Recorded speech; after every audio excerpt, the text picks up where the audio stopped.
phare pour éclairer votre lecture de l'info. La Tribune de l'actualité plus, du lundi au vendredi, de 9h15 à 10h45 sur Chérie FM Guinée. La Tribune de l'actualité plus, de 9h15 à 10h45 sur Chérie FM Guinée.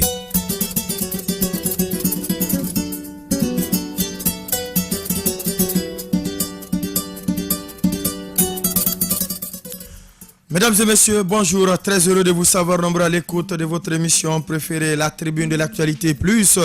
L'émission qui analyse, commente et décrypte pour vous l'actualité en Guinée, en Afrique et partout dans le monde. L'administration Trump sanctionne à partir de ce mercredi la Guinée en mettant sous verre la délivrance de visas de plusieurs catégories aux citoyens. Washington reproche à la Guinée son refus de coopérer pour le rapatriement de ses ressortissants en situation irrégulière aux États-Unis. Ibrahima Souri Traoré est administrateur général du site guinée7.com, un des sites qui aborde cette information. Il sera tout à l'heure en direct dans cette émission dès l'entame.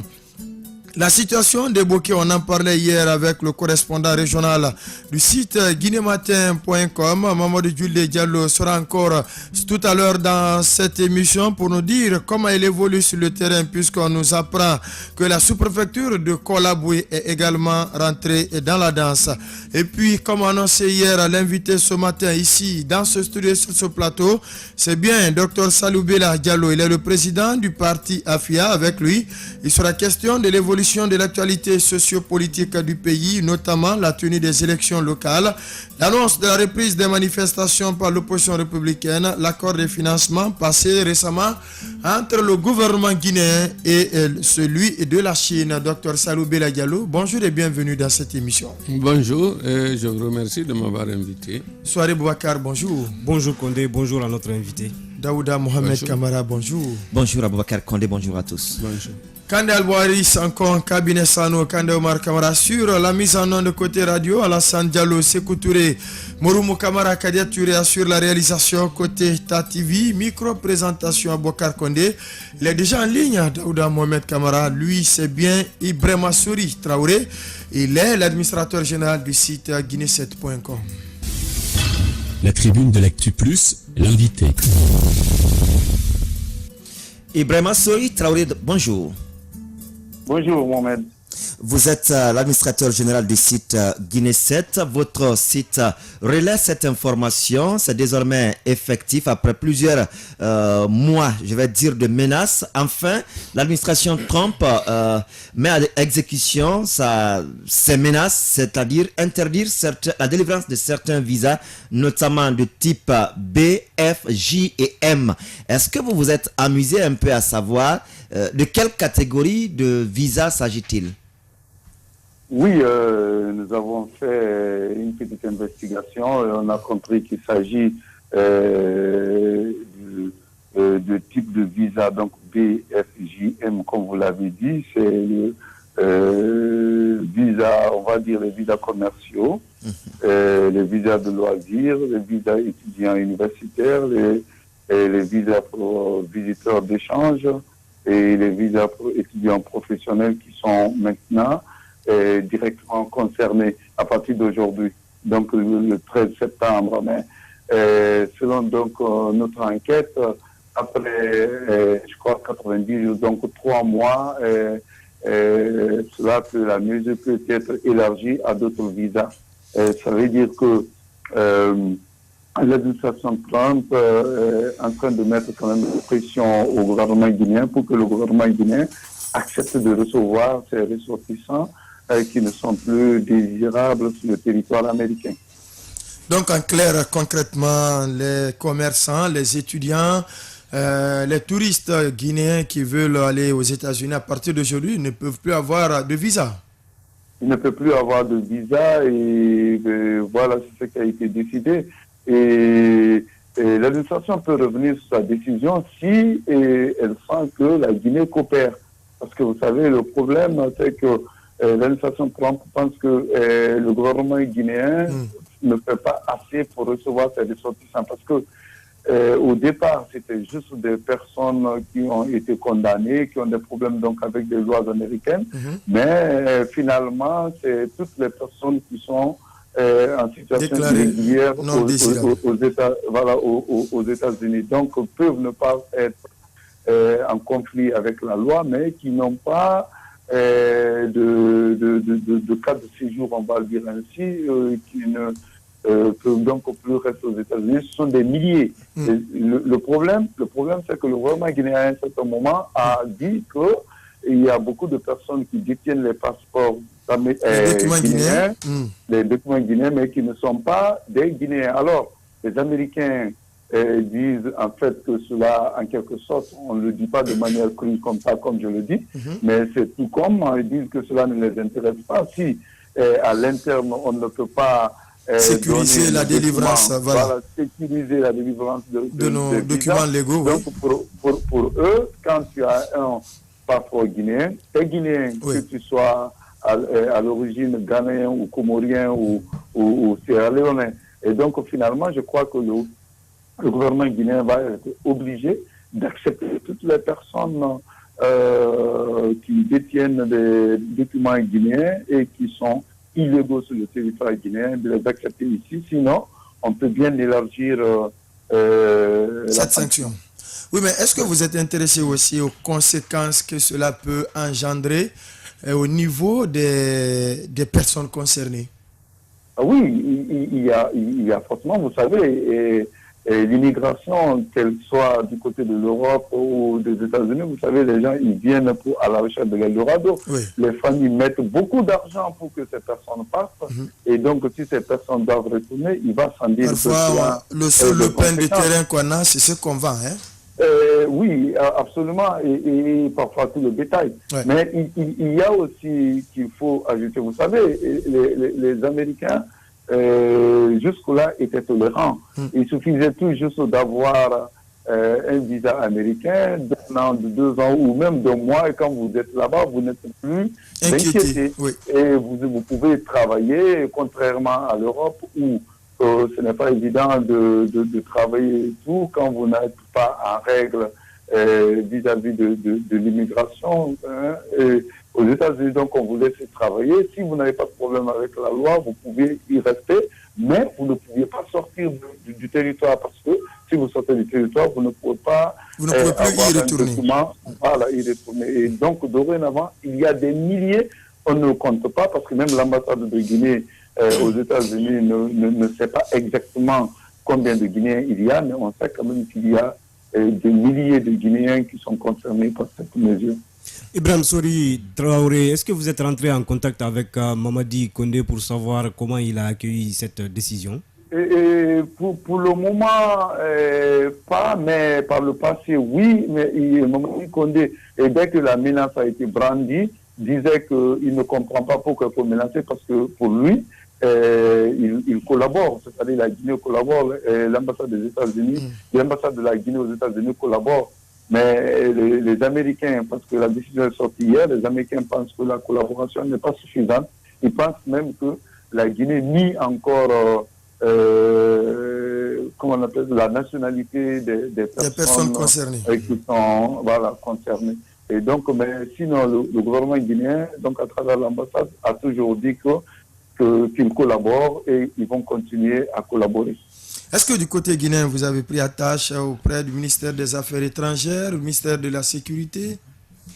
C'est ce que je viens de vous dire. Le gouvernement guinéen, donc c'est l'ambassade de Guinée à Washington, donc aux États-Unis, qui le disait. Et donc le gouvernement guinéen est prêt à collaborer. Voilà, parce que vous savez, pour le moment, les officiels, c'est-à-dire le chef de l'État, les membres du gouvernement et ainsi de suite, ils sont épargnés. Mais ce n'est pas exclu que ces personnes-là soient touchées aussi. Dans le futur aussi, les Américains pensent encore qu'on ne fait pas assez d'efforts. Ibrahim Sori Traoré Condé, administrateur général du site Guinée7.com. Merci d'être passé dans cette émission. Donc, merci à M. Traoré. Merci à vous. Voilà. Voilà, c'était Brahma Souri Traoré du site guinée7.com. Daouda Mohamed Kamara, vous avez aussi investigué par rapport à cette situation aujourd'hui. Les mesures sont rentrées à exécution. Plusieurs types de visas ne seront plus disponibles du côté de l'ambassade des États-Unis parce que tout simplement l'administration Trump estime que la Guinée ne coopère pas, sauf que les officiels ne sont pas concernés. Oui, je crois cette question, peut-être, puisque nous sommes Guinéens, nous semblons que ça n'intéresse que les Guinéens.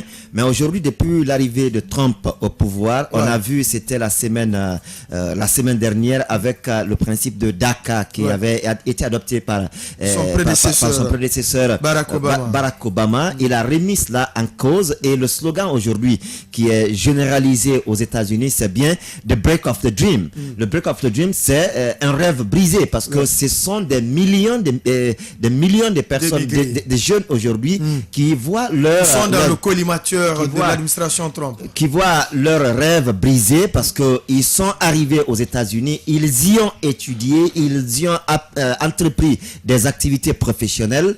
Aujourd'hui, avec la largesse de l'administration Obama, aujourd'hui Trump arrive, Trump remet en question cette largesse. Et cela crée beaucoup de problèmes pour les immigrés qui se sont... beaucoup de manifestations. Beaucoup de manifestations. Mais malgré les manifestations, devant toutes ces manifestations, l'administration Trump ne recule pas. Et aujourd'hui, je crois, il a rappelé Traoré depuis 3 mois. On s'intéresse d'ailleurs à ce dossier. On a écouté le secrétaire général du ministère des Affaires étrangères, Adibari, qui est intervenu sur la question. Et je crois son argument, il était bien fondé aussi.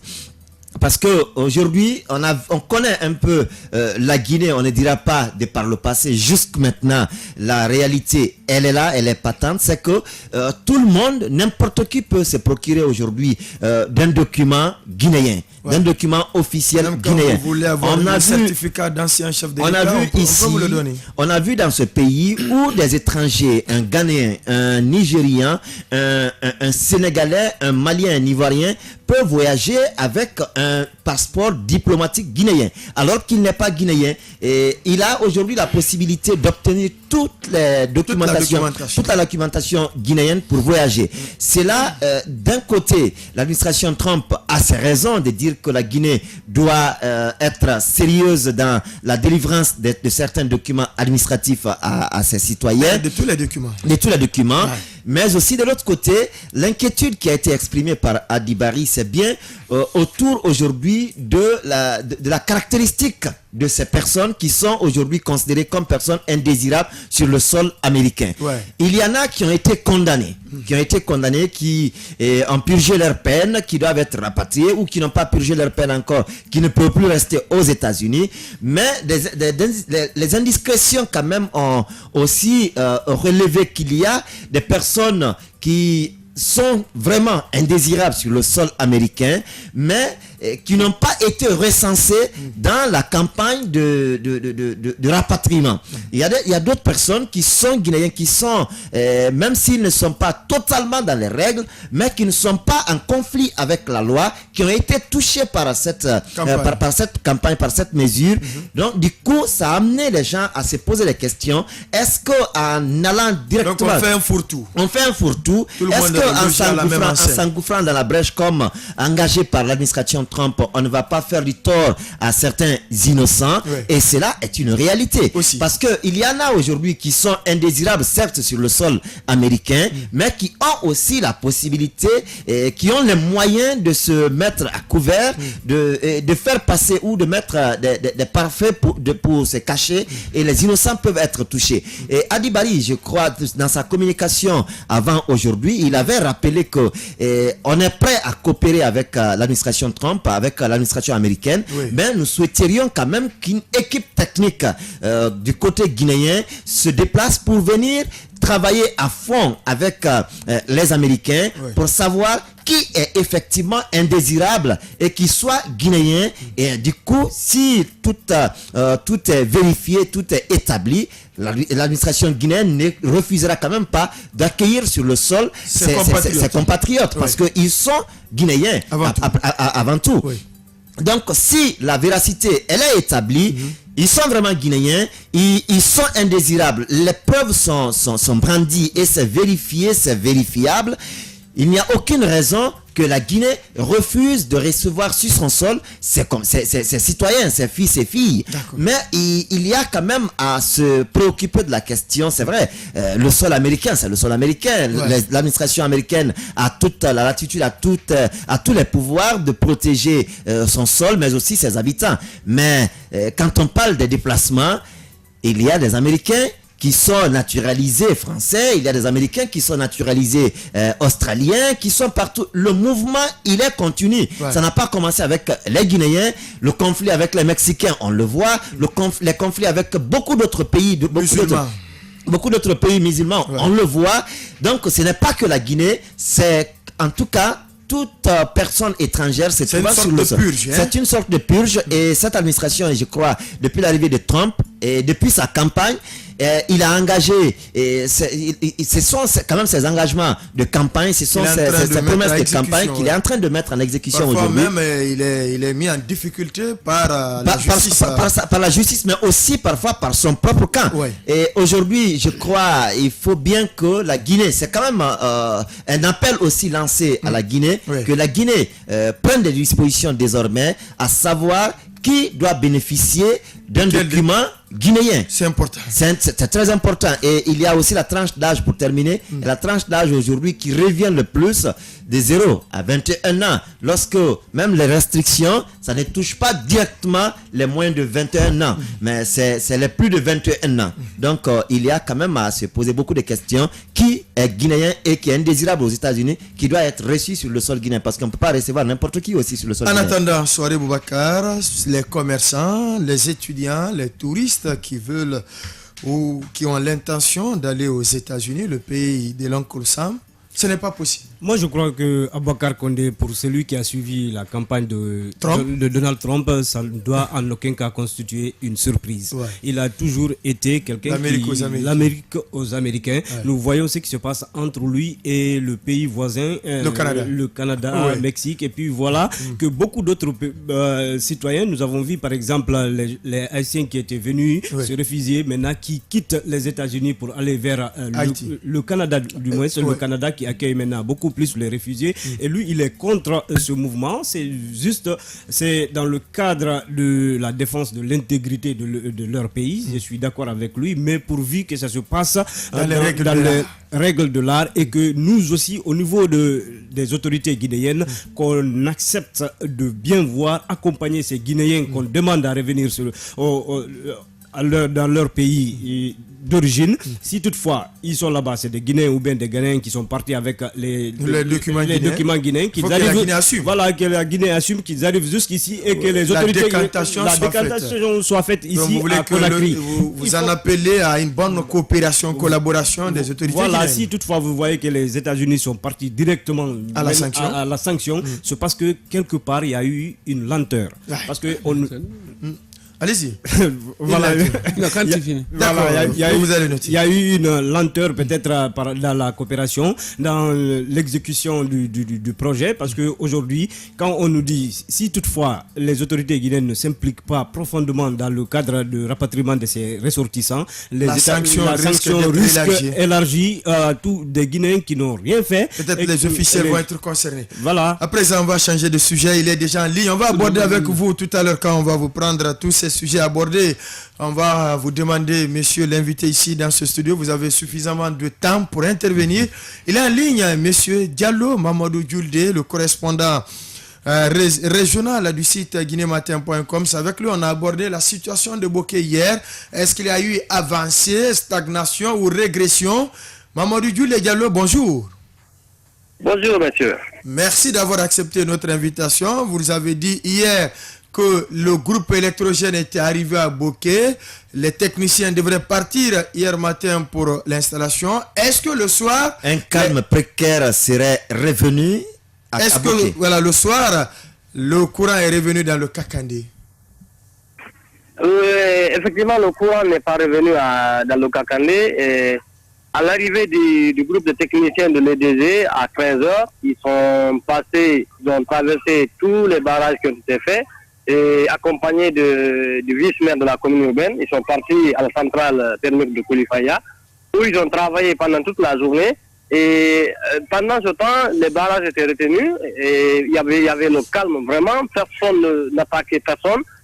Tout était calme. Maintenant, dans les environs de 22h35, effectivement, à 22h35, ils ont essayé de lancer le courant. Mais de 35 jusqu'à 39, le courant est reparti et nous avons cherché à savoir pourquoi. Ils nous disent qu'il y a eu un coup-circuit. Donc, et depuis 22h39, le courant n'est plus revenu. Et c'est juste après, dans les environs de 23h, et pendant que certains étaient déjà rentrés se coucher, et nous avons entendu des tirs de balles qui retentissaient dans les quartiers. Les tirs de balles qui retentissaient dans les quartiers, est-ce que vous avez eu quand même écho des causes de ces tirs? Voilà, c'est juste après la coupure du courant là, c'est-à-dire l'essai qui a échoué d'environ 4 minutes seulement. Et à 23h maintenant, les gendarmes sont arrivés, selon les informations que j'ai reçues, c'est des gendarmes qui sont venus de Conakry, qui sont arrivés. Et comme les jeunes gardaient toujours leur position, les barrages étaient là, ils ont essayé de dissuader les jeunes en tirant des gaz lacrymogènes.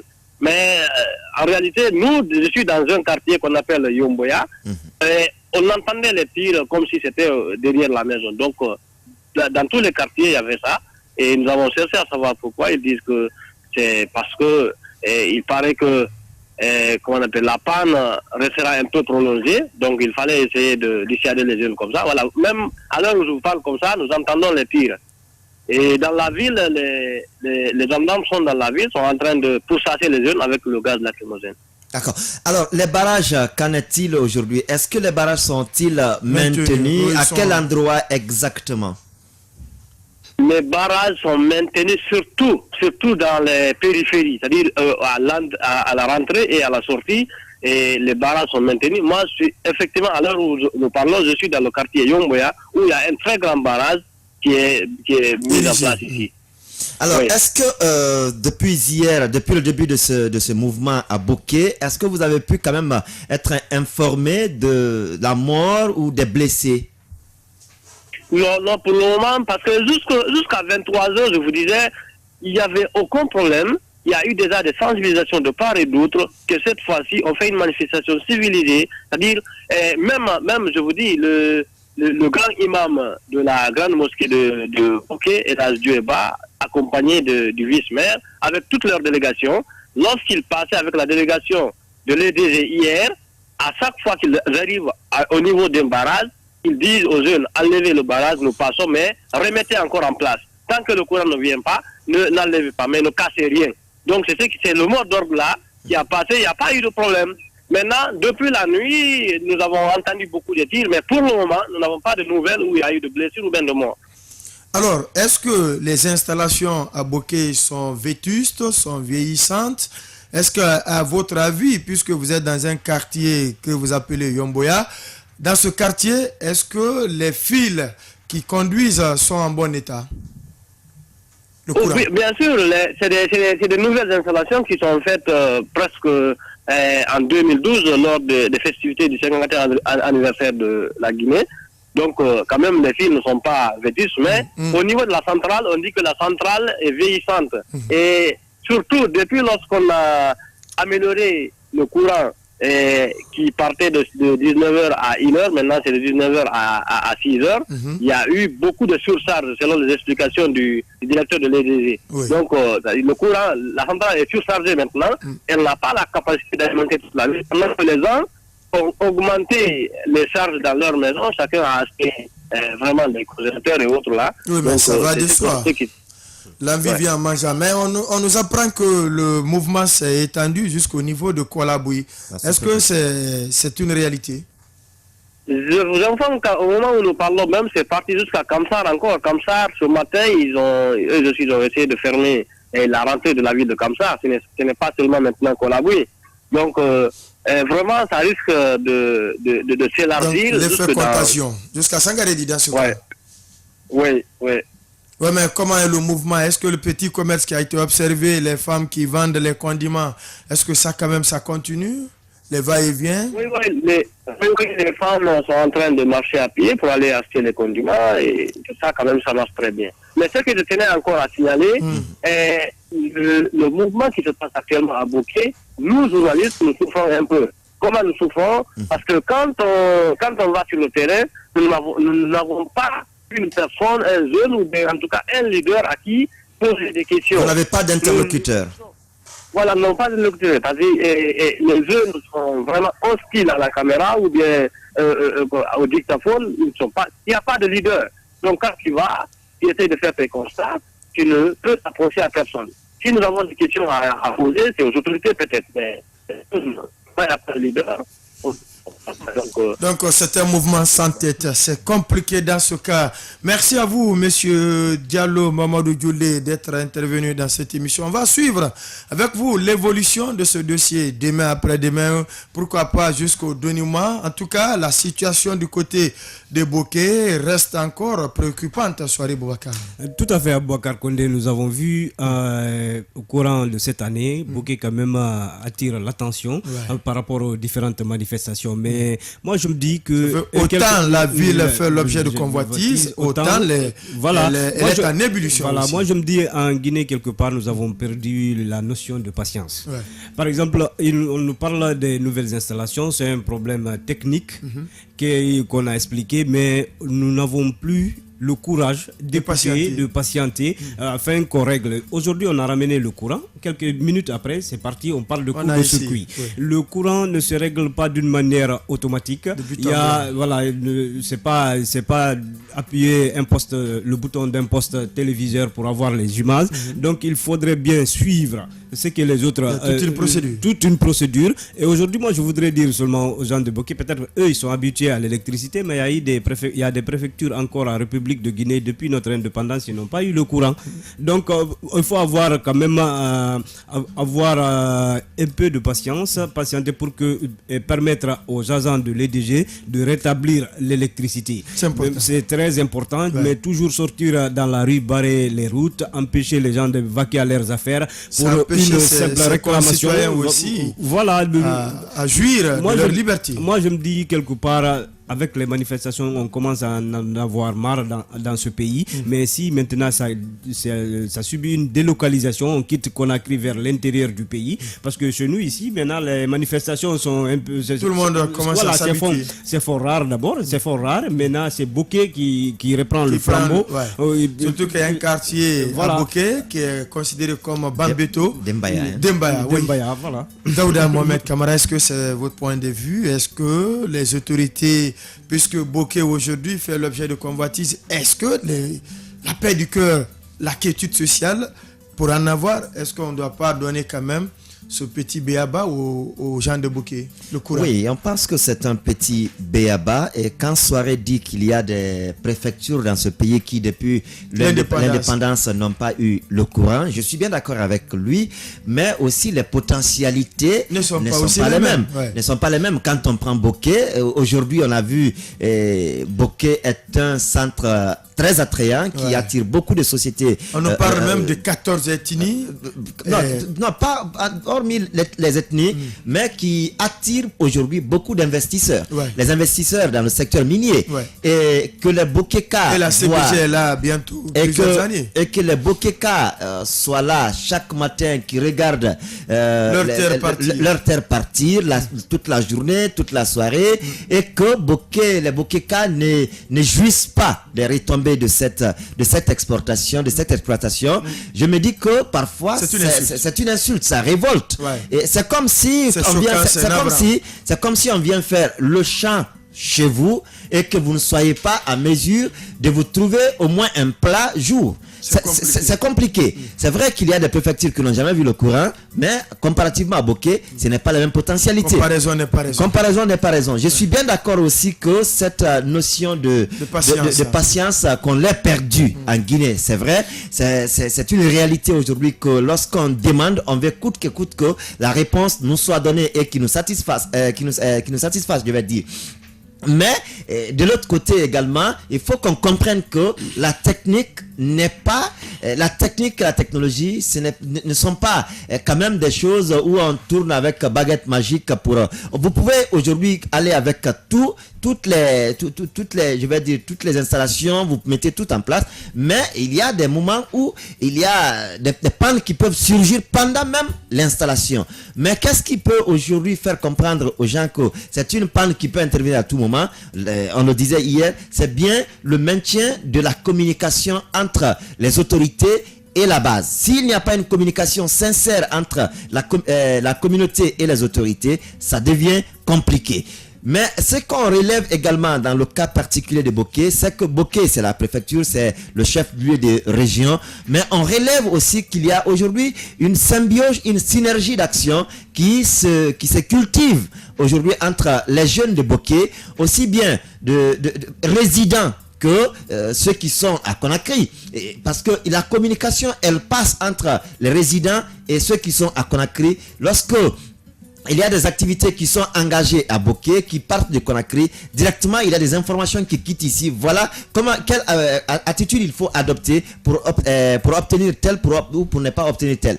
Mais il faut que les autorités acceptent de bien communiquer avec la communauté à la base, ne pas se mettre dans des promesses dont on sait qu'on ne peut pas satisfaire forcément. Ça, c'est un problème parce que si on s'engage dans des promesses dont on ne peut pas très vite satisfaire ou qu'on ne peut pas tenir, ça devient compliqué. Ce sont des conséquences qu'on peut vivre aujourd'hui. Aujourd'hui, on parle avec l'effet contagion, Kolaboui, comme ça.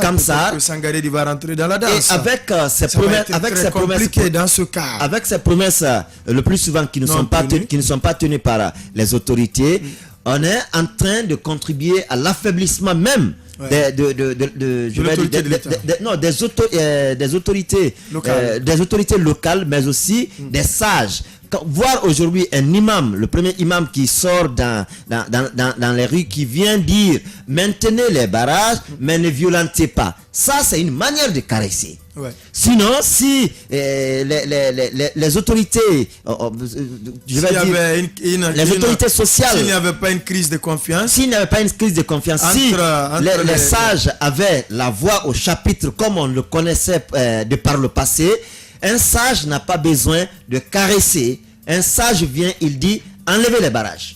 Ouais. Et il s'en va. Mais aujourd'hui, les promesses non tenues, les multitudes de promesses non tenues des autorités amènent également à les jeunes, la nouvelle génération, à ne plus même respecter les autorités morales dans les localités. C'est ce qui prête problème aujourd'hui.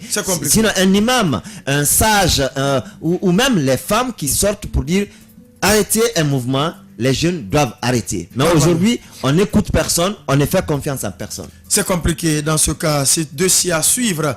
À présent, on se tourne vers l'invité ici dans ce studio, sur ce plateau, Dr Salou Bella Diallo, président du parti AFIA, porte-parole de la mouvance présidentielle, membre de la COPAM, la coordination des partis alliés à la mouvance présidentielle. Avant d'aller avec les sujets inscrits à l'ordre du jour, vous avez su avec nous, Ibrahima Souri Traoré, on parlait d'abord de cette sanction américaine sur la Guinée concernant les visas. Oui, bien sûr, M. Condé.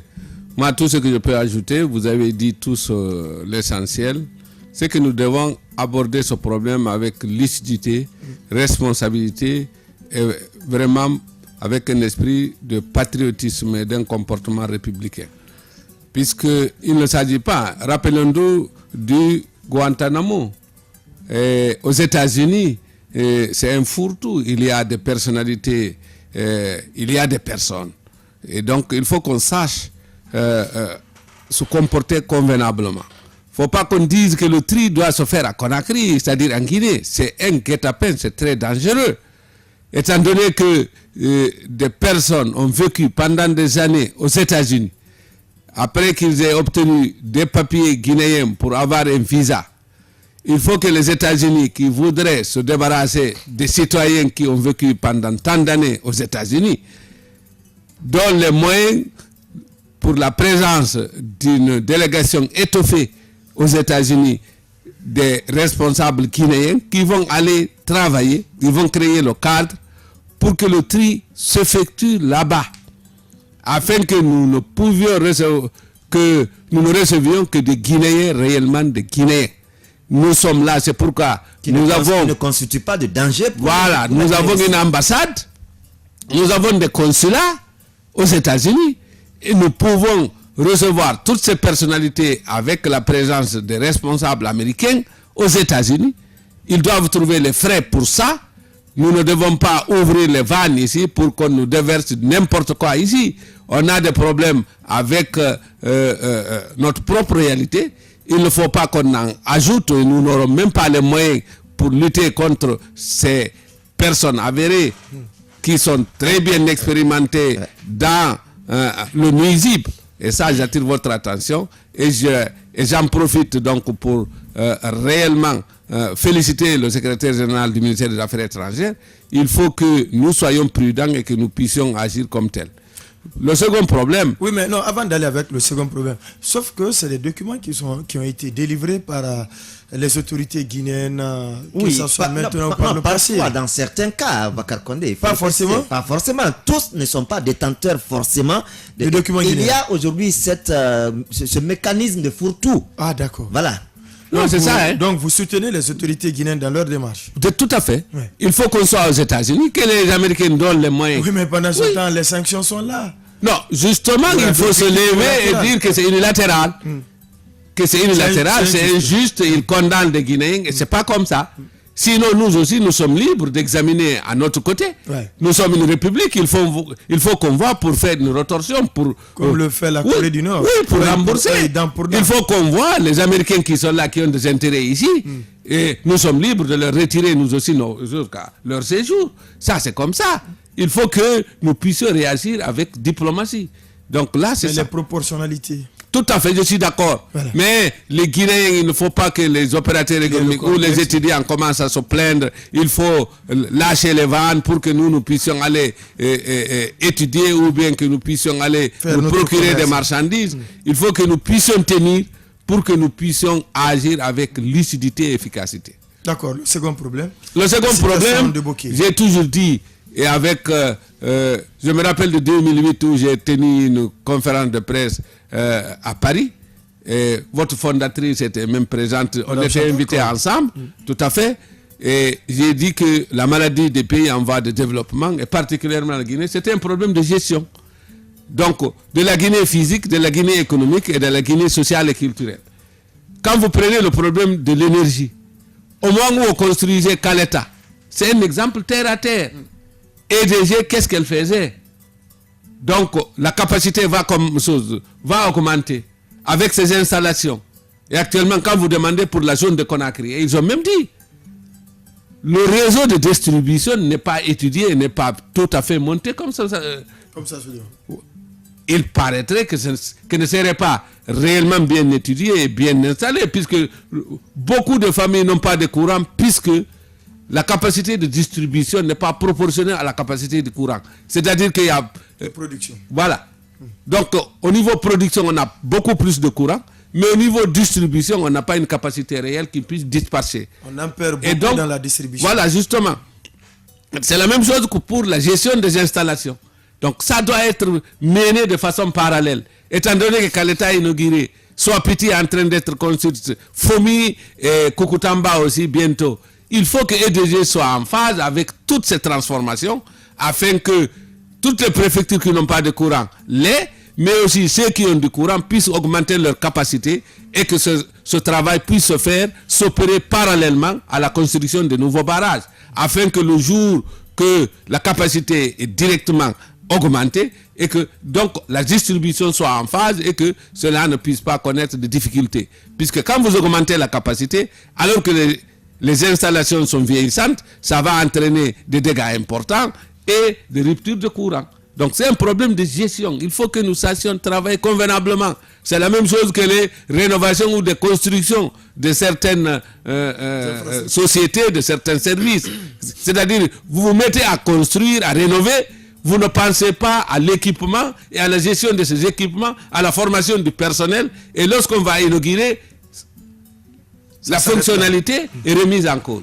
Et donc, tout cela doit être en parallèle. Et donc, moi, je pense que bientôt la Guinée va exporter du courant. Il faut que tous les districts d'énergie puissent connaître des mutations avec des projets vraiment de rénovation, construction et d'entretien parallèlement aux constructions de nouveaux barrages. Ouais, maintenant, qu'est-ce que vous dites par rapport à l'érection de ces barrages, par-ci, par-là, pas de circulation, tout est bouclé quasiment dans la zone? Bon, de toute façon, vous savez que au niveau environnemental, nous devons être en phase aussi. La Guinée, c'est un bijou qui est important. Partout, vous pouvez voir la végétation avec des cours d'eau à tous les 5 km. Et donc, ce que Dieu nous a doté, c'est un bijou. Il faut que nous puissions en profiter.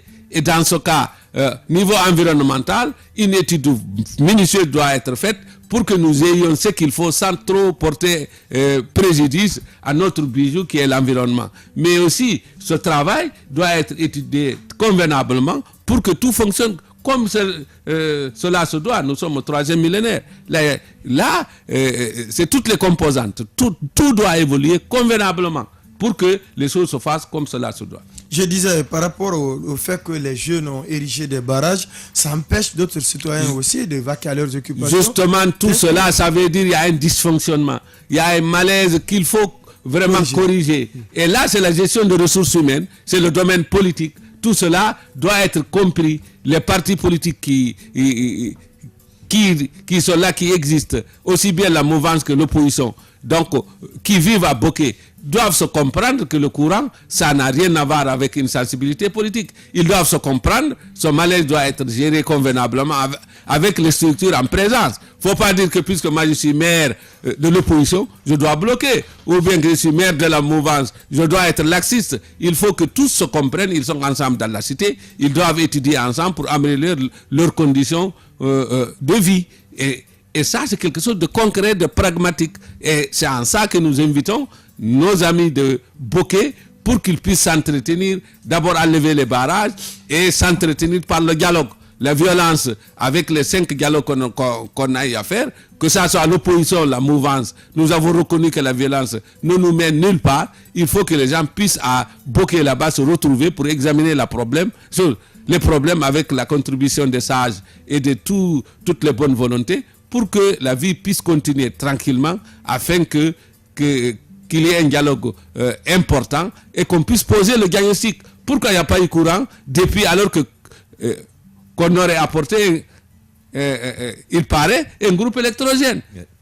Il faut poser ce diagnostic. Tant qu'on ne pose pas un diagnostic, une thérapeutique efficace ne peut pas être faite. Et porter ça à la disposition de la population. C'est quelle panne, s'il y a eu court-circuit, est-ce que ça a endommagé complètement le groupe? Il faut chercher un autre groupe. Il faut que les gens le sachent. On ne peut pas inventer les choses. Si ce groupe est déjà hors usage, il faut que la population sache qu'on ne peut pas réparer dans les jours qui viennent le courant.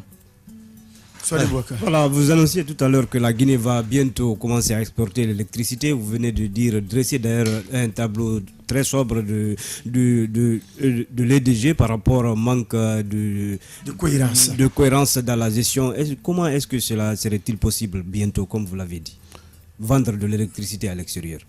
Étant donné que même à l'intérieur, on n'arrive pas à couvrir, à rationaliser. Mais vous voyez que l'EDG a pris conscience.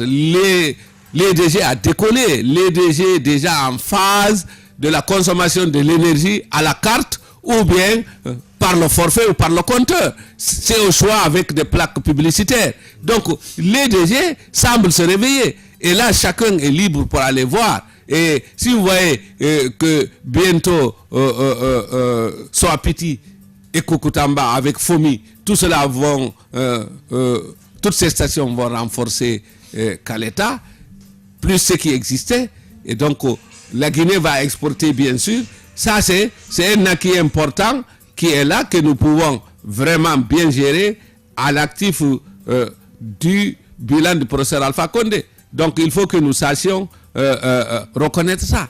Ça, je vous invite à le reconnaître et vraiment, c'est un bilan élogieux. Le courant, c'est un exemple, qu'on le veuille ou non, la Guinée a démarré pour ça. Ça, c'est vrai. Et maintenant, tous les services annexes ou connexes ont compris pour être en phase, pour évoluer parallèlement avec la construction de barrages. Donc là, rassurez-vous, EDG est en phase déjà. C'était une lacune qui existait et je pense même que le réseau de distribution qui devrait être rénové et certainement vers la fin de sa rénovation. Ça, c'est quand même, comme on le dit, c'est le wait and see.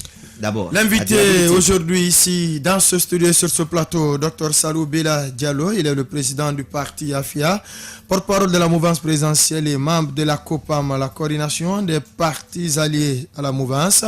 On va aborder le premier sujet proprement inscrit à l'ordre du jour pour vous, c'est bien la tenue des élections communales. Vous êtes partie prenante du dialogue, membre du comité de suivi. La CENI sort le premier projet de chronogramme qui doit prendre en compte qui doit être exécuté pendant 20 jours. 120 jours, j'allais dire, dont 90 incompressibles.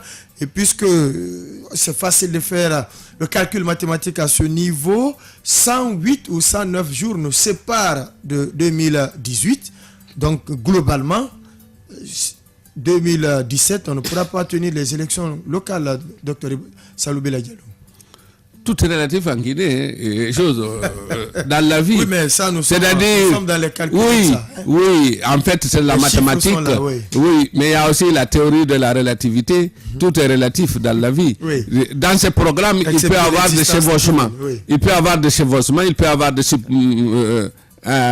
superpositions.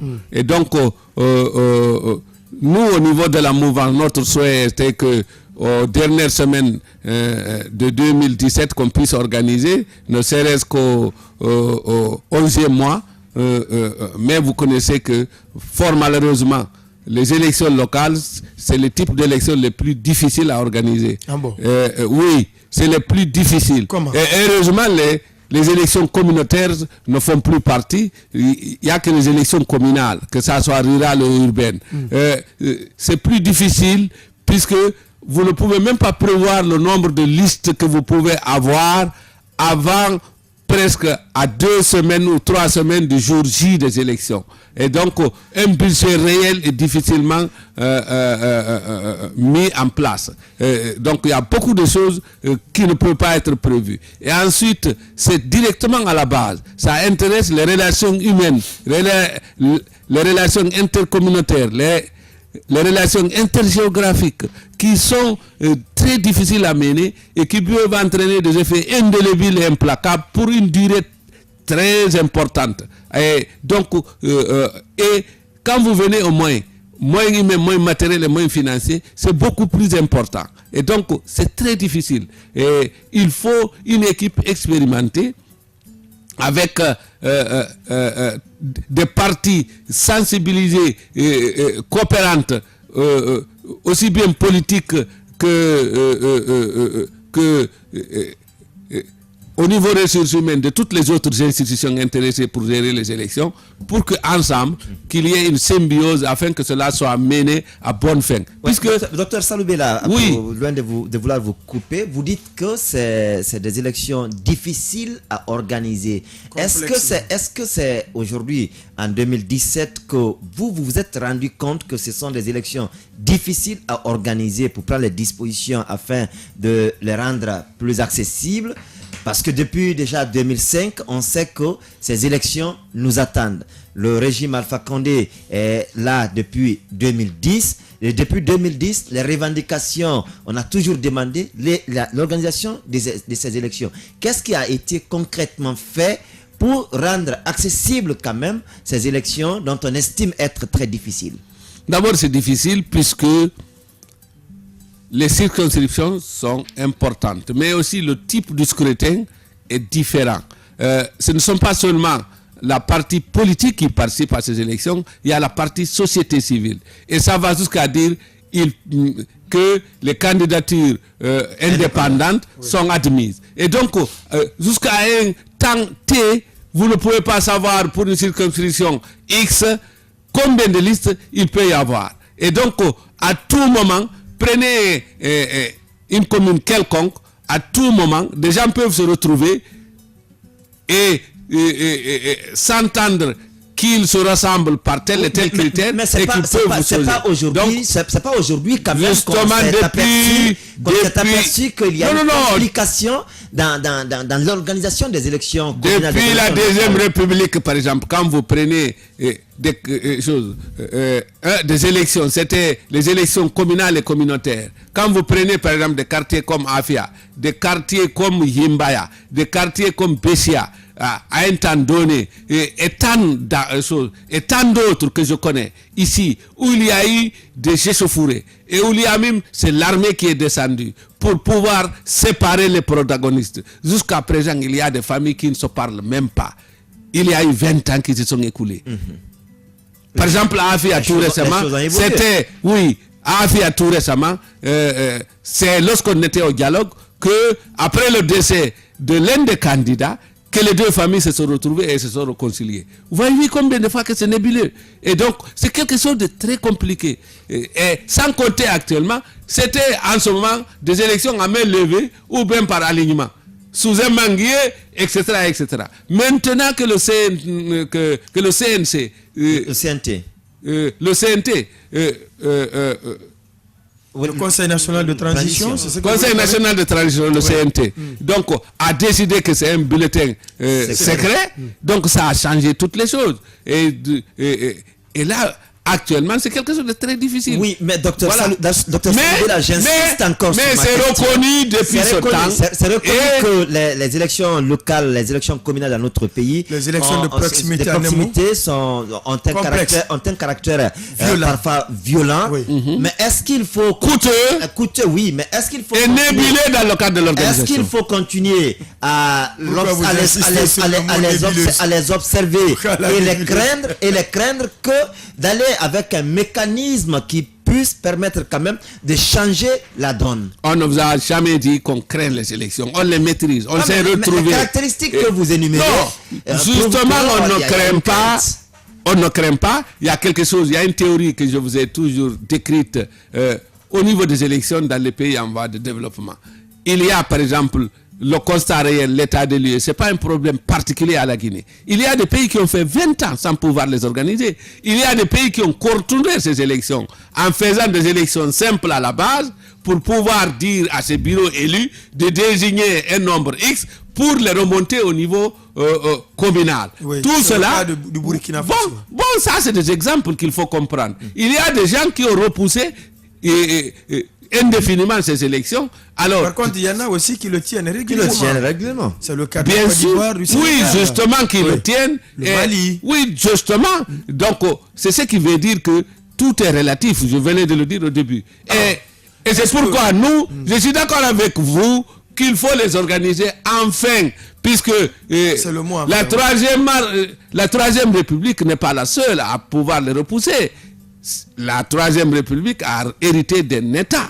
Oui, mais donc, il faut savoir. Elle a promis des changements. La deuxième République nous a légué ce poison-là. Donc, maintenant, nous allons nous en débarrasser. C'est ce que nous disons. Vous êtes porte-parole de la mouvance présidentielle. Bien vous sûr. êtes président de parti politique. Oui. Aujourd'hui, la CENI a sorti un projet de chronogramme qui s'étale sur 120 jours. Est-ce que concrètement, et sans langue de bois, au sein des états-majors des partis politiques, l'on est prêt maintenant à aller à ces échéances? À FIA, précisément. Oui. Concrètement, il faut le dire, on peut dire qu'on est prêt, mais c'est relatif. On n'est jamais prêt à une élection. Oui, on n'est jamais prêt. Même si celles qui sont sans cesse reportées. D'abord, c'est pourquoi je vous dis, c'est les élections les plus difficiles. Au niveau de toutes ces phases, au niveau de toute sa forme d'exécution. Un parti politique a toujours des difficultés pour l'établissement des listes électorales. D'abord, oui, il y a des contradictions puisqu'il y a des échauffourées, il y a des jalousies. À la base, chacun veut être à tel lieu. C'est seulement ici, sinon jamais. Alors que tu tiens à ce militant, tu tiens à ces familles, c'est des gros électeurs, etc., etc. c'est des dépenses qui ne sont pas prévues. Et ici, au niveau du sommet, après avoir remonté telle difficulté à la base, il faut envoyer des délégations pour pouvoir résoudre ces problèmes. Alors, les moyens ne sont pas là, il faut les chercher. Il faut régler tout ça. Et c'est pourquoi aucun parti n'est réellement à 100% prêt à une élection. Mais est-ce que l'établissement des listes, Daouda, si tu permets, est-ce que l'établissement des listes, la préparation à l'établissement des listes électorales a commencé dans vos partis respectifs? Bon, ça a commencé, mais tellement les ambitions sont fortes, des fois on préfère attendre pour ne pas entraîner des explosions et détruire quelque chose qui est construit déjà, jusqu'à ce qu'on voit la stratégie de régler ces problèmes à l'amiable avant de s'occuper de ceci ou de cela. C'est pourquoi le caractère nébuleux est très propre ici. Et c'est pour vous dire que les partis les plus importants actuellement, je m'en vais vous dire, ne seraient même pas prêts à 30%. Ça c'est vous qui quel que soit ces partis. Le RPG c'est vous qui le sont pas encore prêts. Le RPG dit que depuis des années, le parti est prêt à aller à ces élections. L'UFDG, depuis des années, est prêt à aller à ces élections. L'UFR, beaucoup d'autres partis. Les partis, c'est pourquoi je vous ai dit, Dr Saloubela vient de dire tout à l'heure que leur souhait c'était d'organiser ces élections avant la fin de cette année. Tout à fait. Ça veut dire que vous étiez déjà prêt? Non, quand il faut dire la réalité, être prêt, il s'agit de s'entendre sur la définition opérationnelle de prêt. Vous comprenez? Donc à l'heure là, donc il y a d'autres réalités. Vous journalistes qui êtes expérimentés, totalement avertis, quand vous allez en stratégie avancée au niveau de ces formations politiques données, je vous assure, c'est un défi que je vous lance, on ne vous brandira pas les 20% des listes déjà établies. Les éléments concrets. Par circonscription. Quand vous demandez aux plus gros partis, aujourd'hui, à cette date d'aujourd'hui, vous allez à leur état-major, ils ne vous présenteront pas les 20% des listes déjà prêtes au niveau des circonscriptions données. C'est pour vous dire que tout est relatif.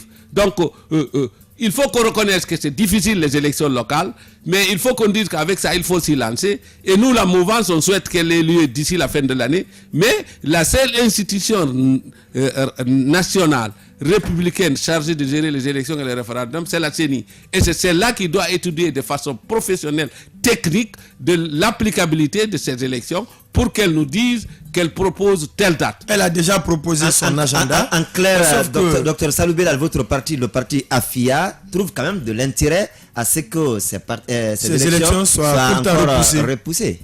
Pas du tout. Nous disons, nous souhaitons, mais je ne vous ai pas dit qu'on n'est pas prêt.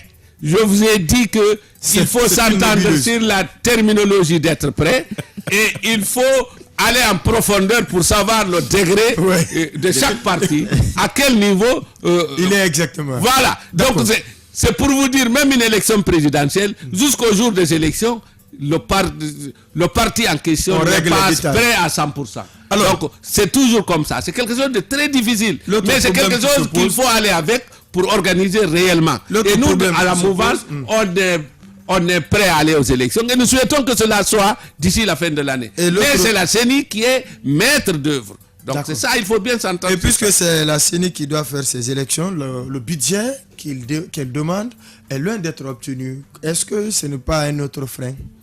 C'est pas un frein. À tout moment. Oui, pas du tout. C'est-à-dire que pour le fonctionnement, on peut prévoir, mais pour les élections, c'est une régie. L'exécutif est toujours prêt à tout moment d'injecter le montant qu'il faut. Donc, ce n'est pas un argument. Donc, l'opposition sait, elle l'a géré pendant des années au cours de la Deuxième République. Donc, mais elle trouve toujours des arguments pour brandir, mais c'est de bonne guerre. C'est pourquoi nous disons que nous préférons toujours une opposition forte face à une mouvance très forte. Donc, il faut la laisser faire son travail. C'est la démocratie. C'est la démocratie. L'invité ici, dans ce studio, sur ce plateau, Dr Saloubela Diallo, président du parti AFIA, porte-parole de la mouvance présidentielle, membre de la COPAM. Puisque vous avez parlé tout à l'heure de l'opposition, d'ailleurs, elle a annoncé la reprise de ces manifestations qui pourraient même être intensifiées parce qu'elle comprend que l'exécutif ou la mouvance, la volonté fait défaut. Vous savez que l'opposition, son rôle, c'est de contester, c'est de menacer. Et c'est la chose de son propre contraire. C'est la loi de la lutte et de l'unité des contraires. Nous, on aime ça. Mais ce que nous n'aimons pas, c'est d'inhiber le développement que le professeur Alpha Condé a déjà mis en route. Il faut que la Guinée bouge maintenant. Et depuis 2012, l'opposition est en train de provoquer des turbulences, nous conduisant à des dégâts. Au cours des différents dialogues, on a examiné l'impact de ces dégâts, l'ampleur de ces dégâts. Et même actuellement, on est en train d'évaluer le coût de ces dégâts pour pouvoir indemniser. Il faut que, alors qu'elle a reconnu que ce n'est pas une bonne stratégie, qu'elle arrête. Puisque le professeur Alpha Condé est en train de fournir des efforts pour créer toutes les conditions d'investissement à l'intérieur du pays et puis faire des démarches à l'extérieur pour attirer tous les moyens nécessaires pour valoriser nos différentes ressources très abondantes, suffisantes à la République de Guinée, afin que nous soyons avant longtemps une Suisse d'Afrique, que nous ayons une croissance à 2 chiffres. Il faut que l'opposition sache que cela est nécessaire aussi bien pour nous que pour eux. Le taux de chômeurs, le nombre de diplômés à tous les niveaux, pas pour autant faire il même faut que, pas pour autant, mais Dr Bella, que la violence soit vraiment remise en cause et qu'elle puisse renoncer à ces manifestations. Pas pour autant faire même basse des principes démocratiques. Les élections, l'organisation des élections, c'est un principe démocratique. Il faut respecter la périodicité. Le respect surtout des engagements pris. Le respect des engagements pris, c'est un principe quand même démocratique. Plusieurs dialogues, vous l'avez dit. Pendant la Deuxième République, il avait dépassé à 100% la durée du mandat. Au cours de cette Troisième République, on a fait les élections Est-ce qu'il faut toujours regarder présidentielles et législatives. Nous allons faire les élections locales. Et j'attire votre attention, je vous invite à une enquête, c'est-à-dire à une investigation. Vous allez nous aider à évaluer le coût d'une seule élection, par exemple. Prenez les présidentielles. Avec combien de candidats, j'ai même oublié le chiffre, au premier tour. Et les 2 candidats au second tour. C'est que chaque parti, chaque candidat a dépensé, ou bien invité à travers ces élections locales, que même si c'est 20 francs qu'on a dépensé, qu'on note et qu'on voit le coût réel. Et vous verrez le coût de ces élections réellement. 80% reviennent à développer les pays développés et à appauvrir les pays sous-développés. Et ça, vous n'avez pas regardé ça. Alors qu'on est en train de réduire la durée des mandats. Oui, mais les pays développés étaient à 7 ans. Étaient à 7 ans. Et actuellement, ils veulent réduire partout. Et nous commençons par ce que... Docteur Salubé la Diallo, cela ne veut pas dire que nous devons renoncer au principe pour lequel nous avons souscrit. Au principe, les autres sont partis de quel principe? Et nous voulons commencer par les derniers principes des pays qui sont déjà développés. Par exemple, la France, jusqu'à hier, était à 7 ans. Le mandat présidentiel de la France était jusqu'à hier à 7 ans. Le Sénégal est toujours à 7 ans. Et nous, on n'est même pas développé. Nous voulons venir à 5 ans. Puisque la France est à 5 ans. Je veux dire que c'est une erreur. Le Sénégal, c'est une erreur. Le Sénégal, il faut qu'il se développe avant de revenir à 5 ans. Moi, je pense à un mandat de 10 ans non renouvelable. À un mandat de 10 ans pour tous les types d'élections, par exemple. Sinon, à 8 ans ou 7 ans pour les législatives, à 10 ans pour les présidentielles non renouvelables. Puisque, vous voyez, en tenant compte des priorités de développement et face aux élections, l'État est une continuité. Quand on vous dit de choisir entre faire une autoroute de 2 fois 2 voies. Voilà, 2 fois 2 voies, oui. Avec 3 voitures, 3 véhicules qui peuvent aller vers Mamou, d'ici jusqu'à Sigiri, jusqu'à Zérekore, partout jusqu'à Kondara, en passant par Labé, jusqu'à Boké, jusqu'à Benti, etc., etc., pour tout le pays, les routes nationales. Vous calculez le coût de ça, et on dit, on ramène toutes les élections à 10 ans pour pouvoir économiser et contribuer à ce projet-là, qu'est-ce que vous allez choisir? Docteur Salubela, l'État est une continuité. Au lieu de raccourcir des mandats, c'est des théories utopiques qui permettent à profiter aux exploiteurs. La colonisation n'est pas terminée. L'exploitation, c'est la néocolonisation, la néodomination, l'exploitation qui sont les plus vivantes actuellement. Il faut qu'on fasse attention. Il y a aujourd'hui, docteur Salubela, les œuvres de Sékou Touré qui ont été continuées par Lansana Conté, de même aussi des œuvres de Lansana Conté qui ont été poursuivies par Alpha Condé, dont il ne peut même pas aussi terminer. Un autre régime aussi peut continuer. Pas toutes les œuvres. Non, j'ai dit, il y en a. La théorie scientifique dit que la révolution tient compte de ce qui est bon dans le passé et déclenche pour faire du renouveau. Donc, nous choisissons ce qui est bon pour ceux qui ont fini. Oui. Et nous abandonnons ce qui est mauvais pour que nous y levions et que nous créions quelque chose de nouveau. C'est ça la révolution. Donc, il faut que nous puissions avancer en tenant compte. Et il faut éviter, au nom de la démocratie, de pérenniser dans le démocratisme. C'est quelque chose de très important. Et ça, c'est d'empirer, alors qu'on n'est même pas développé. Nous défensons les 80% de nos recettes à organiser des élections en vue de respecter des principes entre guillemets démocratiques. Non, il faut que nous arrêtions ça. Donc, en gros, vous ne souscrivez pas à la reprise des manifestations? Nous ne sommes pas d'accord à la reprise des manifestations. Le professeur Alpha est en train de fournir des efforts gigantesques pour obtenir des résultats. L'exemple de Chine est récent. Il faut que nous puissions lui donner la chance d'engager la Guinée dans le vrai développement. Et toutes ces manifestations violentes vont démotiver les bailleurs de fonds, puisque l'argent qu'ils ont obtenu, ils savent comment il faut gérer. Partout il y a des risques d'échec. Le premier élément, c'est la violence. Et donc, ils ne vont pas venir, ils vont renoncer. Même s'ils ont signé 10 fois, si la Guinée n'est pas tranquille, à l'intérieur, les conditions d'investissement ne sont pas remplies, ils ne vont pas venir. Et le professeur Alpha est en train de faire des accords importants. Il faut que nous créions à l'interne les conditions nécessaires pour que ces investisseurs viennent. Donc, à cause des élections locales, un dialogue autour de la table, alors que l'opposition a reconnu que ces stratégies ne servent à rien, ces stratégies de violence, ce dialogue autour de la table peuvent trouver des solutions. Et d'ailleurs, le comité de suivi suffit, ou bien le comité de suivi élargi, pour que nous puissions voir avec la CENI à quand réellement où il faut organiser ces élections locales à l'intérêt réel et exclusif de la Guinée et de tous les Guinéens. Puisque vous abordez les efforts du président à l'extérieur, vous avez touché tout à l'heure le cas de la Chine, cet accord de financement qui se chiffre à 20 milliards de dollars, est-ce qu'à votre avis, ça pourrait résoudre certains problèmes dans notre pays?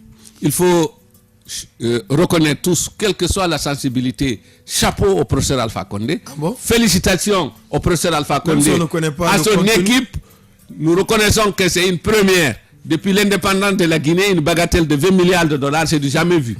Il fallait attendre le professeur Alpha Condé pour sortir la Guinée du trou, annuler la dette, engager la Guinée à la croissance et vaincre Ebola et maintenant réunir les conditions de développement par l'obtention de crédits à l'extérieur du pays, à commencer par donc ce butin important, 20 milliards de dollars, dont 3 milliards décaissables immédiatement.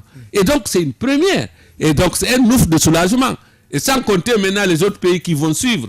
Donc là, tout patriote doit vraiment comprendre et lui donner raison, le remercier réellement et remercier toute son équipe et lui assurer sa disponibilité à le soutenir pour que la Guinée puisse sortir du sous-développement. Et donc, ça c'est quelque chose d'important. De comment l'argent va être géré.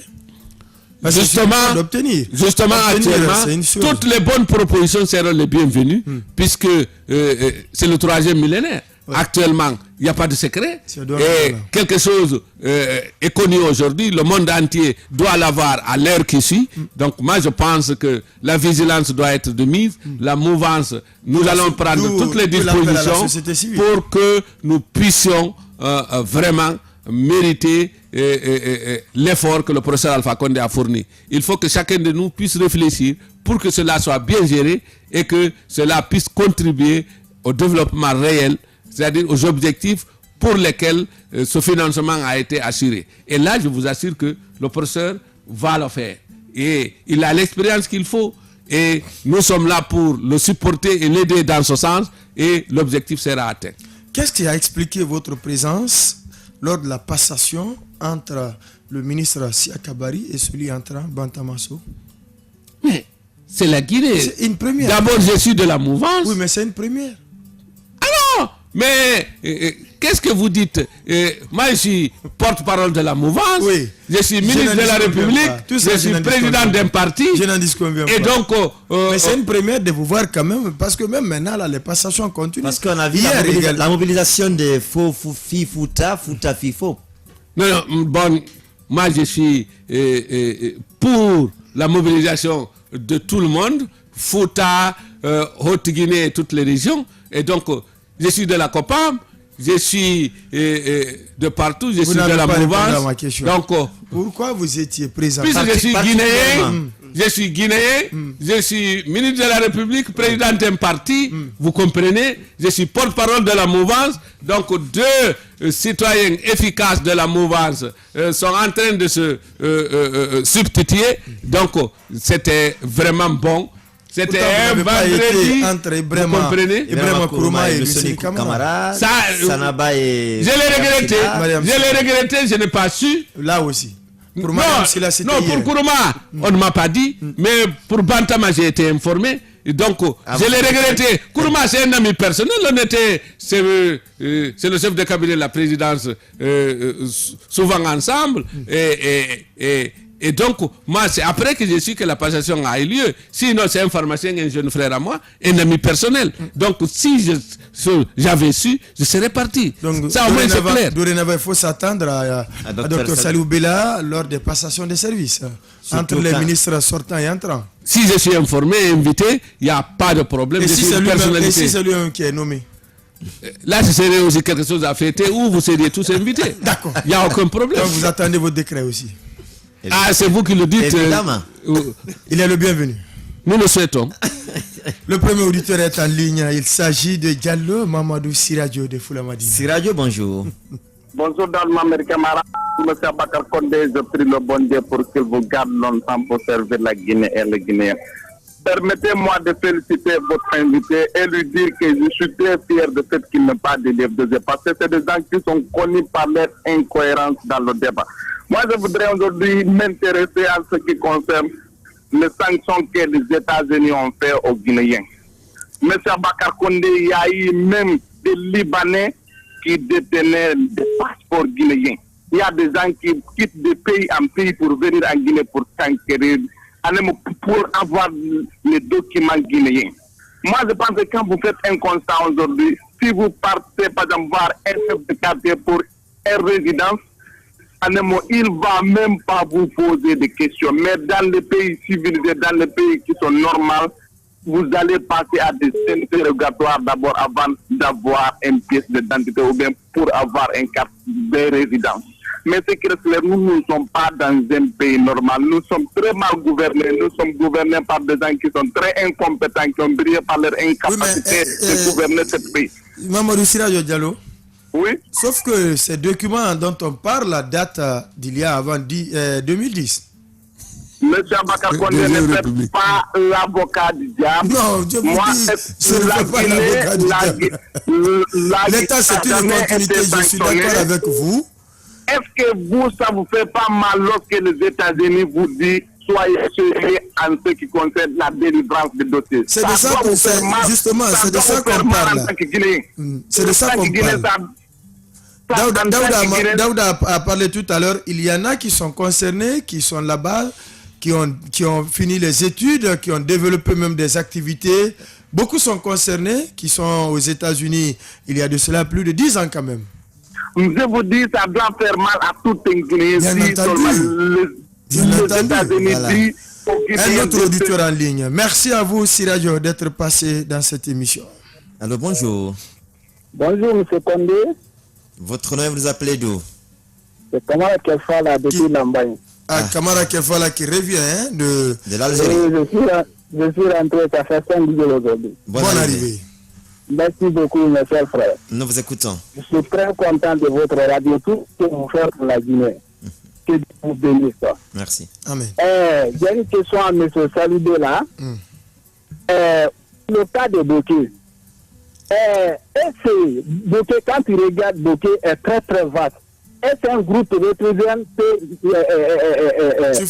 gérer cette affaire-là? D'accord. Je dis non. Ça ne peut pas résoudre. Vous posez la question, vous la répondez. Bon, excusez-moi, je donne ça, mon point de vue alors. Des camarades, hein? Excusez-moi, je donne mon point de vue, s'il te plaît. Ce n'est pas surprenant. D'accord, merci beaucoup, M. Kondi. Je dis à M. Salibé là, au lieu de le professeur Alpha Koné a dit, si tu veux soigner un patient là, donc il faut le soigner un coup. Il ne faut pas que ça se retourne. Quand vous envoyez cette groupe de à Bokeh, ça ne peut pas tenir même une année, ça ne peut pas tenir M. Salibé là. À la population. Non, Kerfala, pour votre information, ce n'est pas un seul groupe, mais il y avait un qui était en panne. Et il y avait un deuxième groupe qui était fonctionnel, mais qui donnait le courant. Et à un moment donné, on a constaté également que ça ne donnait pas suffisamment. Donc, il y a le groupe qui était en panne qui a été remplacé. Sinon, ce n'est pas le seul groupe, pour votre information. Et surtout, il faut rajouter aussi, ça dépend de la capacité du groupe. Hein. Voilà. D'accord, merci M. Kondé. Mais je vous dis, même si c'est 10 groupes, M. Kondé, ça ne va pas résoudre le problème. Vous voyez, il y a un monsieur qui a créé, qui a envoyé l'électricité dans son village à Guédédou. C'est un professeur. Je vous assure, c'est le barrage comme ça là qui peut résoudre le problème. Même si tu envoies 10 groupes de rétrogènes à Bokeh, je vous assure, 5 ans après, ça va créer les mêmes problèmes. Mais il faut savoir que les capacités se rajoutent. D'abord, il y a déjà une capacité. Non, vous aurez tout à l'heure la parole. On va prendre Ba Amadou de Matam. Monsieur Ba, bonjour.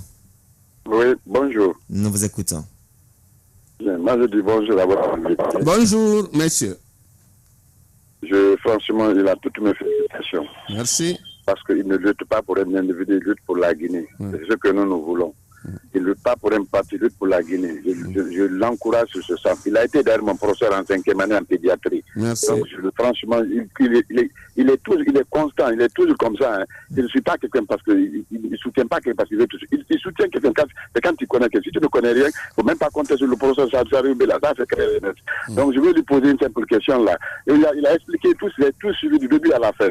Mais mes inquiétudes, il vient de le dire, quand les différents partis là, par exemple dans des circonscriptions, et on dit qu'on choisit les chefs de quartier. À supposer dans certains quartiers, même à Ratouma ici, il y a certains quartiers qui sont pour le RPG et à certains quartiers pour le UFDG.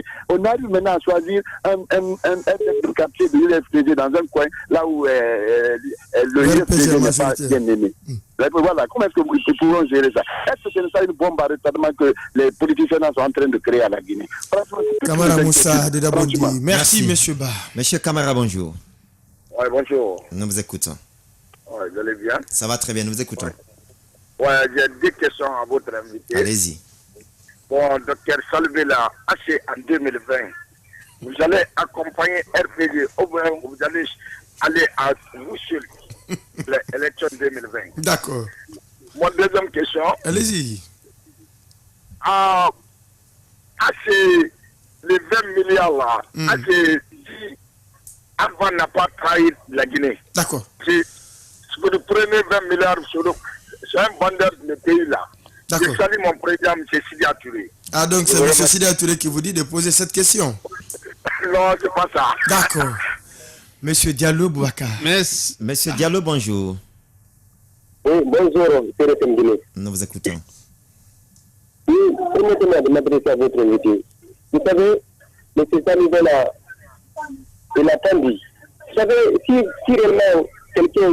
réellement quelqu'un a un certain âge, il doit dire la vérité. C'est très important. Depuis qu'il est parti chez Alpha Condé, il a trop dit. C'est-à-dire, je l'entends tout de suite dire des réalisations. Moi, je vais lui rappeler que Kalita, ce n'est pas Kalita qui est en train de fonctionner à ce moment. Réellement, regardez aujourd'hui, le courant se limite seulement à Conakry. Il faut qu'ils comprennent ça. Aujourd'hui, le courant se limite seulement à Conakry. Regardez même avant-hier lundi, c'est beauté qui s'est manifesté à cause du courant. Maintenant, moi, ce que je vais le dire, vraiment de baisser le débat, c'est-à-dire de dire la vérité maintenant. Il a tant aidé à Fakonde à dire des contre-vérités. Maintenant, il n'a qu'à arrêter maintenant de dire des contre-vérités. Il n'a qu'à merci à vous, Boubacar Diallo. C'est vous qui estimez que ce qu'il dit sont des contre-vérités. Mais ça révèle peut-être c'est sa vérité. C'est votre vérité. Il est même parti. On va prendre le dernier auditeur, M. Ba Timbitouni. Monsieur Ba, bonjour. Oui, bonjour, monsieur le journaliste. Bonjour. Timbitouni, c'est le nom d'une localité, là, hein? Ou bien? Oui, ça c'est dans la préfecture de la préfecture de Pita. Pita, d'accord. C'est une sous-préfecture. Timbitouni. Qui n'a pas d'école, qui n'a rien, franchement. Timbitouni, j'y ai séjourné, monsieur Ba. Je suis allé jusqu'à Wanzan et autres. Hein. Je connais bien la localité. Oui, nous vous écoutons. Non, c'est Wanzan. Wanzan, je vais dire, voilà. D'accord, merci. Franchement, je dis bonjour à votre invité. Bonjour. Bonjour, monsieur. Bonjour, monsieur. Ça va? D'accord. Oui, ça va, Dieu merci, alhamdulillah. Nous vous écoutons. Ok, moi j'ai appris les 20 milliards et que le gouvernement guinéen a signé un contrat avec les Chinois, mais les Chinois ont demandé en contrepartie qu'on leur donne le mont Nimba, et le mont Djanjan et le mont Kakulma. Est-ce que le gouvernement doit faire ce genre de choses parce qu'on ne peut pas donner toutes nos richesses. Monsieur Ba? Oui. Est-ce que vous avez obtenu le document qui dit qu'on doit donner Mont Djanjan, Mont Simandou et autres? C'est ce que les Chinois ont demandé. C'est ce que les Chinois ont demandé. Vous avez obtenu le document? Le document de contrat? Les clauses de contrat. Alors, il est parti. Il est parti. On va rappeler de toute façon les questions. Et... Oui, Ba Amadou qui demande est-ce que c'est pas aujourd'hui une bombe à retardement que les partis politiques sont en train de construire dans les quartiers? Par exemple, un chef de quartier qui est nommé par l'UFDG, par exemple, dans un quartier où il y a la majorité en RPG. D'abord, pour Kerfal la Camara, là, d'abord, il a dit le courant. Il faut savoir que les capacités se rajoutent et que les sources sont diverses.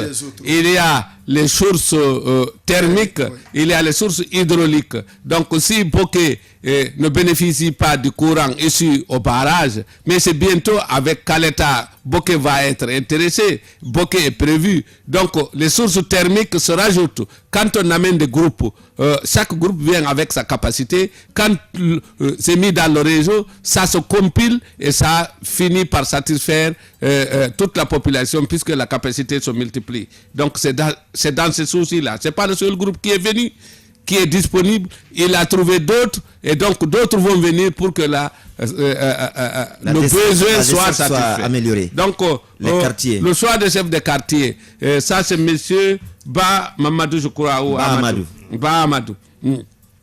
Si au niveau d'un quartier donné, prenez le quartier par exemple Tanene, au niveau du quartier Tanene, pendant la période des élections communales, il y a eu 10 listes qui se sont engagées pour la compétition communale au niveau du quartier de Tanene. Et chaque liste va avoir un nombre donné de votants.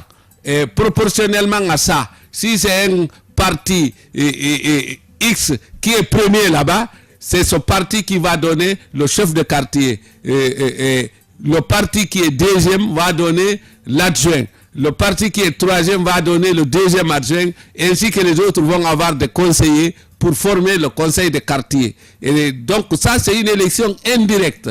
Ça ne menace personne. C'est à la proportionnelle. Et c'est comme une liste à la proportionnelle au niveau des communales. C'est quelque chose de bien. Ce n'est pas une nomination. C'est de facto les listes qui sont engagées. Et donc, on va choisir les premiers. Si un parti a seulement un seul quartier, un seul conseiller, ce sera le premier de sa liste qui sera membre de ce conseiller de quartier. 2020. Donc, ça n'a aucune menace. 2020, est-ce que c'est AFIA ou vous allez encore accompagner le RPG? C'est certainement, ce sera le RPG Arc-en-Ciel et AFIA qui auront beaucoup plus à Tanene. Puisque non, en 2020, la présidentielle de 2020, est-ce que c'est... Non, ça c'est M. Camara. Oui, M. Camara, oui. C'est l'autre question. Est-ce qu'en 2020, vous irez à FIA, à la présidentielle, ou vous allez accompagner le RPG. On a toujours dit que le problème de mandat ou de candidat n'est pas un problème à l'ordre du jour à la mouvance. Notre préoccupation actuelle, c'est de trouver les moyens pour doubler ou tripler le bilan du premier mandat au cours de ce second mandat-là, et voire même quadrupler. Et au moment venu, nous allons nous y pencher. Et les stratégies sont connues. C'est au cours des conférences et des congrès nationaux de différents partis que nous faisons des conventions pour pouvoir dire à vous, journalistes et aux citoyens, quelle est la stratégie électorale que nous avons adoptée. Lors des élections présidentielles passées en 2015, toute la mouvance a présenté un seul candidat. Ça nous a valu une victoire par un coup caudé le premier tour. Maintenant, pour les locales, bientôt, nous aurons une autre stratégie. Et donc, qu'il soit satisfait, au moment venu, il sera informé. Il n'y a aucun problème. 20 milliards décrochés par le président Alpha Condé. Est-ce que n'a-t-il pas vendu la Guinée à la Chine? Mais l'opposition peut raconter du n'importe quoi. C'est qu'il faut d'abord... les dettes, personne n'a pu réussir. Au cours de la Deuxième République, nous connaissons les acrobaties qu'ils ont eu à faire. Et c'est les mêmes qui sont au niveau des partis actuellement, au niveau de l'opposition. Ils n'ont pas réussi à assurer l'annulation de la dette au cours de la Deuxième République. Il a fallu la Troisième République du professeur pour l'annuler. Et actuellement, le professeur est en train de décrocher des crédits importants. On a dit, le professeur l'a dit, partout. Ce qu'il obtient en Chine, sera payé par... nos exploitations respectives, ça peut être minière ou autre, au coût du jour. Au coût du jour. Donc, c'est la stratégie la plus importante, la plus profitable pour la Guinée. C'est-à-dire que ces 20 milliards, quand nous les contractons, et donc nous allons les payer, le moment que nous allons payer, c'est au cours du jour, si c'est par la bauxite, ou par l'huile d'arachide, ou bien par les bœufs que nous exportons, ou bien le café arabica, etc., etc. C'est au cours du jour. Donc ça, c'est la meilleure négociation. C'est ce qu'il faut comprendre. Donc, ils n'ont qu'à raconter pour dire qu'on a vendu la Guinée. Le contrat est là bien clair avant que cela ne soit obtenu. Docteur Salou Bella Diallo, merci d'être passé dans cette émission. C'est moi qui vous remercie. Merci à Soare Bouakari et Daouda Mohamed Kamara pour la co-animation. Merci à la technique radio et celle de la télévision. Ça en est donc terminé pour le compte d'aujourd'hui. Demain, jeudi, vous voulez tout savoir sur le fonctionnement de l'ACGP, l'administration du contrôle des grands projets. Restez à l'écoute de l'émission quand il sera 9h15. Un invité ici dans ce studio et sur ce plateau. Il sera Amara Somparé, il est directeur du contrôle de la dite structure. Avec lui donc, tout va être débattu sur le fonctionnement de l'ACGP. Un autre rendez-vous à ne manquer sous aucun prétexte, mais si vous voulez suivre la rediffusion de cette émission, c'est à 22h05 sur Chérie FM la 104.1 et 22h15 sur Africa Today Télévision, ou encore allez sur notre site www.tamtamguinée.com. Encore une fois, merci de l'attention et portez-vous bien. La tribune de l'Actu Plus, c'était avec l'équipe de la rédaction.